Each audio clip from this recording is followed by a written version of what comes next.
स्वागत करता हूँ आप सभी लोग का अपने YouTube चैनल पे। इस वीडियो में जीएस के कुछ महत्वपूर्ण प्रश्नों का डिस्कशन कर रहा हूँ। आप सभी लोग ध्यान से इसको अपना लीजिएगा। सारे एग्जामिनेशन में काफ़ी हेल्पफुल होगा आपके लिए। सारे प्रश्नों को बनाइएगा और जो एनालिसिस है उसको ध्यान से सुनिएगा भी। मैं शुरू करता हूँ पहले क्वेश्चन से। आप सभी लोग मेरे चैनल को सब्सक्राइब कर लेंगे, बेल आइकन को प्रेस कर लेंगे और साथ ही टेलीग्राम जो ग्रुप है उसको ज्वाइन कर लेंगे। डिस्क्रिप्शन बॉक्स में इसका लिंक भी दिया हुआ है। तो पहला सवाल पूछा गया, सिंधु सभ्यता निम्नलिखित में से किस काल में पड़ता है। ये काफी इंपॉर्टेंट इसलिए भी हो जाता है क्योंकि बेसिक जो समझ बनता है वो अगर आप मॉक बनाना शुरू करेंगे तो इन सब प्रश्नों से होकर के ही जाता है। तो सिंधु सभ्यता निम्नलिखित में से किस काल में पड़ता है, बड़ा इंपॉर्टेंट ये क्वेश्चन बेसिक प्रश्नों के नेचर में है। तो इसका उत्तर हो जाएगा ऑप्शन डी, आद्य ऐतिहासिक काल। देखिए, पूछा गया सिंधु सभ्यता किस काल में पड़ता है, तो यहाँ पे चार काल दिया गया है। तो इतिहास की परिभाषा में आपको पता होगा कि मानव के इतिहास का वो कालखंड जिसका इतिहास स्पष्ट रूप से लिखित रूप से मिलता है और उसको हम लोग पढ़ने में सफलता पा लिए हैं, वो दरअसल ऐतिहासिक काल कहलाता है। लेकिन यहाँ पे आद्य ऐतिहासिक काल का मतलब हो गया कि उस कालखंड के लिखित रूप में विवरण मौजूद है लेकिन अभी तक हम लोगों ने पढ़ने में सफलता नहीं पाई है। तो इसी कारण से सिंधु घाटी सभ्यता को हम लोग आद्य ऐतिहासिक काल के रूप में रखते हैं, क्योंकि उस समय की जो लिपि है वो दरअसल पढ़ी ही नहीं जा सकी है। लगभग 2500 ईस्वी पूर्व ऐसा माना जाता है, लेकिन अगर देखें तो 2350 से लेकर के 1750 बीसी माना जाता है ना। इसको आप लोग मतलब सर्वाधिक मान्यता है 2350 यानी 2350 बीसी से लेकर के 1750 बीसी, ये कालखंड सर्वाधिक मान्यता प्राप्त है। नेक्स्ट पूछा गया है 800 से 600 ईस्वी पूर्व तक का काल किस युग से जुड़ा हुआ है, बताइए इसको। तो ये भी अच्छा सवाल है। और 800 से 600 ईस्वी पूर्व का जो काल है वो दरअसल ब्राह्मण युग से जुड़ा हुआ है। बहुत सारी किताबों में सूत्र युग दिया जो कि गलत हो जाता है। तो 800 से 600 ईस्वी पूर्व का जो काल है वो दरअसल मुख्यतः ब्राह्मण काल ही कहा जाता है। अगर आप देखें तो उत्तर वैदिक काल ही इसमें माना जाएगा, जिसमें उसकी जो संस्कृति है वो काफी उच्चतर स्तर तक पहुंची थी, है ना। इसके अलावे जो सूत्र काल है वो 600 बीसी से लेकर के 300 बीसी तक का जो काल है ना, 600 बीसी से 300 बीसी तक का जो काल है वो सूत्र युग से आता है। लेकिन यहाँ पूछा गया 800 से 600 बीसी, तो ऑप्शन ए इसका सही जवाब है। नेक्स्ट पूछा गया है बोगज कोई का महत्व इसलिए है क्योंकि वहां से जो अभिलेख प्राप्त हुए हैं उनमें वैदिक देवी एवं देवताओं का वर्णन मिलता है। मध्य एशिया एवं तिब्बत के महत्वपूर्ण व्यापारिक केंद्र के रूप में जाना जाता है। वेद के मूल ग्रंथ की रचना यहीं पे हुई थी, उपर्युक्त में से कोई नहीं। तो ये भी काफी अच्छा सवाल है। इसका सही जवाब है ऑप्शन ए। वहां पे जो अभिलेख प्राप्त हुए हैं उनमें वैदिक देवी और देवताओं का वर्णन मिलता है। तो बोगज कोई एशिया माइनर में स्थित एक स्थान था और लगभग ईस्वी पूर्व अगर देखें तो 1400 बीसी, 1400 ईस्वी पूर्व का एक वहां पे अभिलेख मिलता है जिसमें इंद्र का नाम आता है ना। उस समय के जो देवी देवता थे, तो इंद्र का नाम आता है, मित्र का नाम आता है, वरुण का नाम आता है और नासत्य एक देवता। तो इन सारे देवी देवताओं के जिक्र या वर्णन मिलता है। इसको याद रखिएगा, इसी कारण से बोगज कोई का महत्व है। नेक्स्ट बनाइएगा आप लोग। गायत्री मंत्र किस पुस्तक में मिलता है? उपनिषद में है, भगवत गीता में है, ऋग्वेद में है या फिर यजुर्वेद में है? बहुत ही आसान, सही जवाब इसका ऑप्शन सी, ऋग्वेद। अब सवाल ये है कि ये किस देवता की स्तुति में रचा गया है? तो सूर्य देवता, जिसको हम लोग सविता भी कहते हैं, या सविता को सूर्य देवता कहिए या सूर्य को सविता कह लीजिए। तो सविता देवता की स्तुति में रचा गया गायत्री मंत्र ऋग्वेद के थर्ड यानी कि तीसरे मंडल में इसका उल्लेख किया गया है। और इस मंडल के जो रचयिता है वो विश्वामित्र है। इसको आप लोग याद रखिएगा। ऋग्वेद आर्यों का एक काफी प्राचीन ग्रंथ भी है और इसमें लगभग इसमें आप कहें 10 मंडल है ना। 1028 इसमें सूक्त है और 10,580 लगभग 580 इसमें ऋचाएं हैं ना। तो इन सबको याद रखिएगा, सब डेटा पूछा जाता है। 10 मंडल, 1028 सूक्त और 10,580 ऋचा ऋग्वेद में उपलब्ध है। नेक्स्ट क्वेश्चन पूछा गया संगम युग में उरैयूर किस लिए विख्यात था? मसालों के व्यापार का महत्वपूर्ण केंद्र, कपास के व्यापार का महत्वपूर्ण केंद्र, विदेशी व्यापार का महत्वपूर्ण केंद्र या फिर आंतरिक व्यापार का महत्वपूर्ण व्यापारिक केंद्र? सही जवाब बताइए इसका।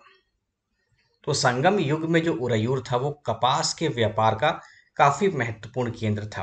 तो दरअसल जो उरैयूर था ये सूती वस्त्र और कपास दोनों के लिए काफी विख्यात था। इसको आप लोग जरूर से याद रखिएगा। और उरयूर नामक जो स्थान है उसका वर्णन किया गया है। कोई एक अज्ञात लेखक थे जिनके द्वारा रचित एक ग्रंथ जिसका नाम पेरीप्लस ऑफ द इरिथ्रियन सी है।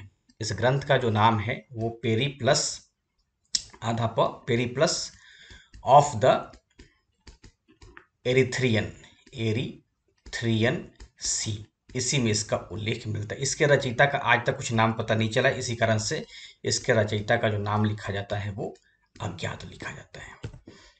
तो जरूर से आप लोग याद रखेंगे। नेक्स्ट पूछा गया है आजीवक संप्रदाय के संस्थापक कौन थे? उपाली, आनंद, स्थूलभद्र या फिर मखली गोशाल? तो इसका सही उत्तर है ऑप्शन डी, मखली गोशाल। आजीवक संप्रदाय के जो संस्थापक थे वो मखली गोशाल थे, और इन्हीं के जो अनुयायी थे वो आजीवक कहे जाते थे, है ना। इसको याद रखिएगा। और इस संप्रदाय के लोग जो कर्म सिद्धांत है या मानव प्रयत्न, इसमें विश्वास नहीं करते थे। मखली पुत्र गोशाल जो थे वो महावीर के साथ ही पहले थे और जैन धर्म में इनका विश्वास था, लेकिन बाद में ये उससे अलग हो जाते हैं। और खास करके जो आजीवक थे वो मौर्य काल में बहुत ज़्यादा लोकप्रिय हो जाते हैं। आप लोगों ने पढ़ा भी होगा कि मौर्य सम्राट अशोक और उसके पौत्र दशरथ ने जो अपना बराबर, यानी कि बिहार का बराबर जो गुफा है वहाँ पे जो गुफा विहार है, तो बराबर में दो पहाड़ियाँ हो जाती है, एक बराबर वाली और दूसरी नागार्जुनी पहाड़ी। तो इन दोनों पहाड़ियों में गुफाओं का निर्माण किया गया था आजीवक संप्रदाय के अनुयायियों के लिए, या आजीवक संप्रदाय के जो साधु थे उनके लिए किया गया था, है ना। और बाद में जो मखली गोशाल थे उनकी मृत्यु 487 ईस्वी पूर्व में हो जाती है। इसको भी आप लोग याद रखेंगे। नेक्स्ट पूछा गया आप लोगों से भागवत संप्रदाय के विकास में किसका योगदान था? पार्थियन, हिंदी यवन लोगों का, कुषाण का या फिर गुप्त का? आंसर कीजिएगा। ये भी बहुत अच्छा सवाल आप लोगों से पूछा गया है। तो भागवत संप्रदाय के विकास में किसका योगदान था? इसका उत्तर है ऑप्शन डी, गुप्तों का योगदान था। दरअसल भारत में भागवत धर्म या वैष्णव धर्म, भागवत धर्म या वैष्णव धर्म, इसका जो चरमोत्कर्ष होता है वो चौथी पांचवी शताब्दी में गुप्तों के समय ही होता है। चौथी पांचवी शताब्दी में गुप्तों के शासनकाल में होता है। और वैष्णव धर्म को गुप्त शासकों ने राजधर्म भी बनाया था, है ना। और आप देखें तो देवगढ़ है, भीतरगांव है या फिर तिगवा है, उसमें प्रसिद्ध विष्णु मंदिर का भी निर्माण किया गया है। विष्णु मंदिर का निर्माण किया गया। और गुप्त राजाओं में से ही आप लोगों ने देखा होगा कि उसमें परम भागवत जो उपाधि थी, परम भागवत उपाधि धारण करने की जो प्रथा थी, या आप कहें कि जो परंपरा थी, वो चल जाती है। तो गुप्त राजाओं ने परम भागवत की उपाधि भी धारण की थी और अपना उनका जो सिक्का था उसमें विष्णु के वाहन गरुड़ की आकृति भी खुदवाती है। और गुप्त युग में ही वैष्णव धर्म का प्रचार प्रसार भारत के बाहर भी होता है। चीन में, चाहे पूर्वी एशिया हो, चाहे वो हिंद चीन हो, चाहे कंबोडिया हो, मलाया हो, इंडोनेशिया हो, तो इन सब में प्रचार प्रसार भी होता है। यही कारण है कि भागवत संप्रदाय के विकास में सबसे ज्यादा जो योगदान होता है वो गुप्त का ही होता है। इसको याद रखिएगा। किताबों में हिंदी अवंती है जो कि गलत है ना। इसी को याद रखेंगे आप लोग। नेक्स्ट है किस अभिलेख से यह साबित होता है कि चंद्रगुप्त का प्रभाव पश्चिम भारत तक फैला हुआ था? कलिंग अभिलेख है, अशोक का गिरनार अभिलेख है, रुद्रदामन का जूनागढ़ अभिलेख है, या फिर अशोक का सोपारा अभिलेख है? सही आंसर कीजिएगा। तो ये बहुत ही आप कहें कि क्लासिकल टाइप का सवाल है, और सही जवाब इसका ऑप्शन सी, रुद्रदामन का जो जूनागढ़ अभिलेख है उसमें है ना। इसको याद रखिएगा, ऑप्शन सी। तो रुद्रदामन के जूनागढ़ अभिलेख में ही मतलब पता चलता है कि वहां पे उस समय चंद्रगुप्त मौर्य का प्रभाव था, है ना। और इसी अभिलेख से पता चलता है कि चंद्रगुप्त मौर्य ने अपने राज्यपाल, उस समय वहां पे था पुष्यगुप्त वैश्य, पुष्यगुप्त वैश्य। तो इसी की सहायता से एक झील था जिसका नाम था सुदर्शन, तो सुदर्शन झील का मरम्मत भी करवाता है। तो इसको आप लोग जरूर से याद रखेंगे। नेक्स्ट है केवल वह स्तंभ जिसमें अशोक ने स्वयं को मगध का सम्राट बताया है? मस्की का लघु स्तंभ है, रुमिंदेय स्तंभ है, कीन स्तंभ है, या फिर भाब्रू स्तंभ है? इसका भी आंसर कीजिएगा। तो सही जवाब इसका ऑप्शन डी, भाब्रू को याद रखेंगे। भाब्रू स्तंभ लेख में ही अशोक स्वयं को देवानाम प्रियदर्शी के नाम से भी संबोधित करता है ना।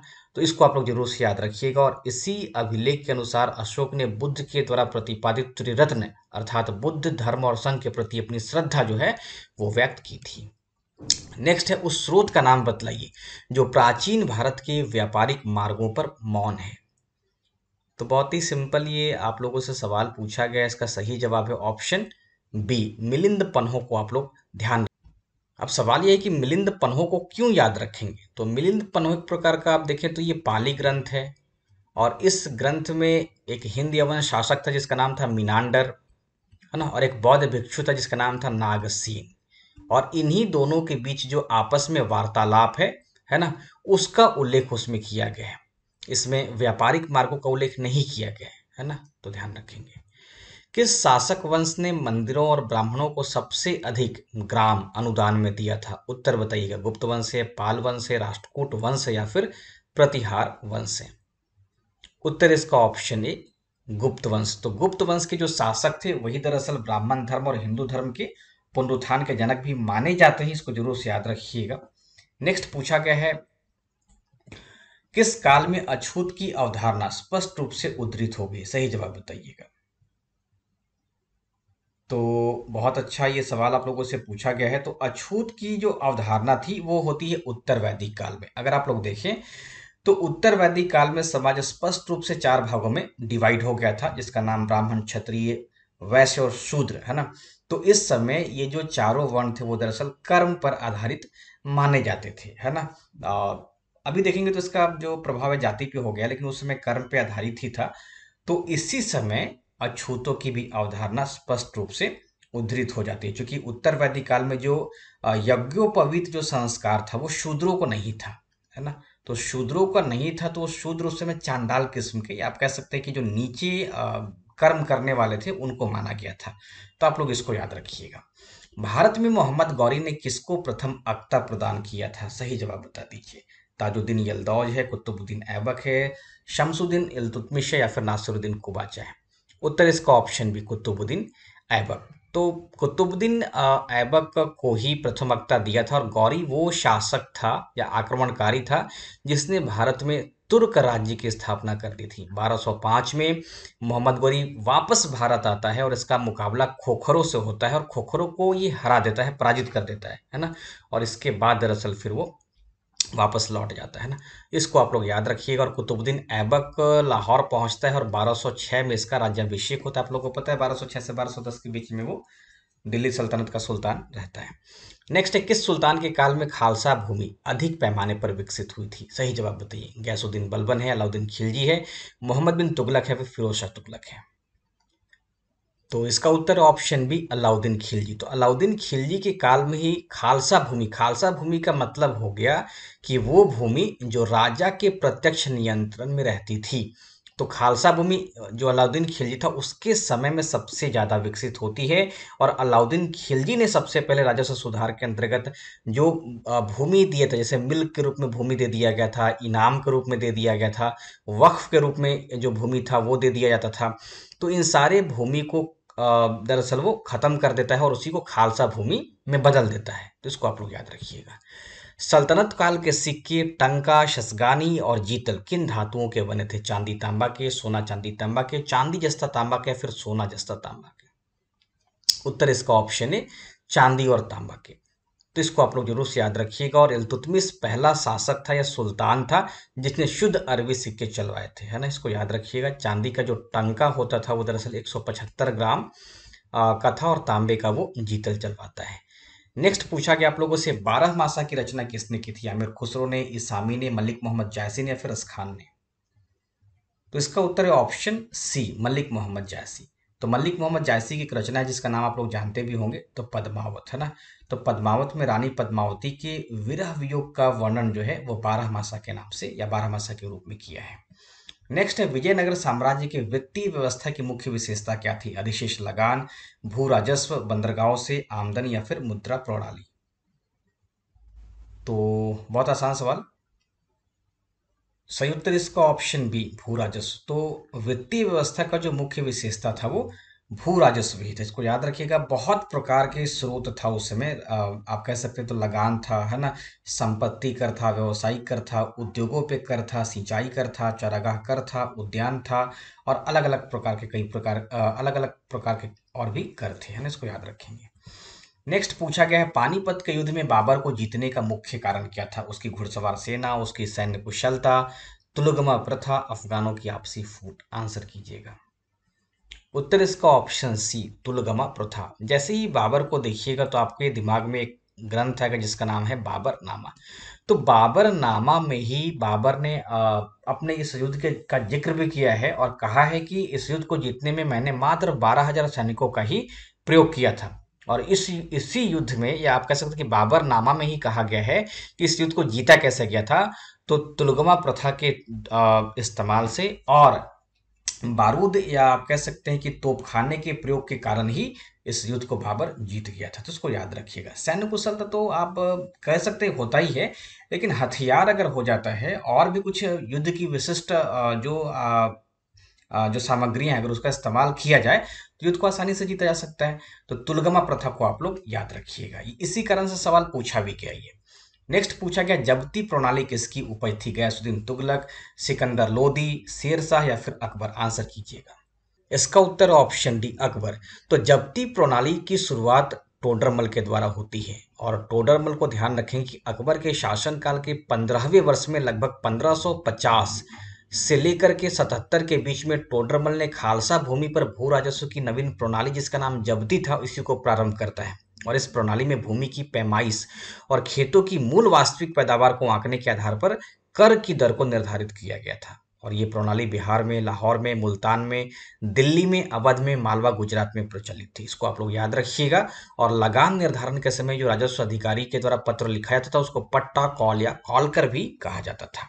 नेक्स्ट पूछा गया, जवाबित का संबंध किससे था? राज्य के कानून से, मनसा प्रणाली को नियंत्रित करने वाले कानून से, टकसाल से संबंधित कानून से, या फिर कृषि से संबंधित कर से? इसका उत्तर बताइए। सही उत्तर इसका ऑप्शन है, राज्य के कानून से। तो जवाबित का आशय हो गया लॉ ऑफ स्टेट। जब कोई शासक देश काल और परिस्थिति के अनुसार प्रशासनिक सुविधाओं के लिए कोई कानून बनाता है तो वो कानून जवाबित कहलाता था। इसको आप लोग याद रखेंगे।